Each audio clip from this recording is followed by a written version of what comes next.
Power star Pawan Singh ji चुनाव में चलने के लिए ज्योति भाभी को दी करोड़ों रुपए की गाड़ी गिफ्ट। तो क्या है खबर इस वीडियो में हम जानने वाले हैं। तो वैसा कि अगर आप पावर स्टार पवन सिंह के सच्चे फैन हैं तो चैनल को सब्सक्राइब करके छोटा सा कमेंट जरूर करना और वीडियो आप पूरा जरूर देखिए। देखिए, पावर स्टार पवन सिंह और साथ में ज्योति जी देखा जाए तो एक गाड़ी खरीदने के लिए शोरूम पे जाते हैं और वहीं से ज्योति जी एक वीडियो अपने इंस्टाग्राम पे डालती है और वहीं से ये वीडियो वायरल होना स्टार्ट हो जाता है। अब फैंस लोग के मन में ये भी चल रहा है कि आखिर पावर स्टार पवन सिंह के पास इतना गाड़ी है तो पावर स्टार पवन सिंह नवा गाड़ी क्यों खरीद रहे हैं। तो वैसे मैं आपको बता देना चाहता हूँ कि इलेक्शन नज़दीक आ रहा है और इलेक्शन में काफ़ी गाड़ी की भी ज़रूरत पड़ेगी पावर स्टार पवन सिंह को। शायद इस बार ज्योति भाभी भी पावर स्टार पवन सिंह के लिए वोट मांगने के लिए जाए तो शायद उसी के लिए पावर स्टार पवन सिंह ने नई गाड़ी खरीद कर रखी है।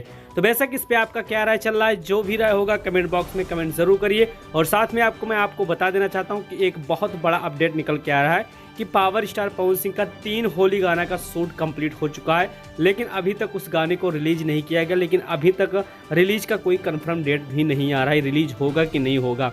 तो वैसे इस पर भी आप लोग अपना प्रतिक्रिया ज़रूर दीजिए।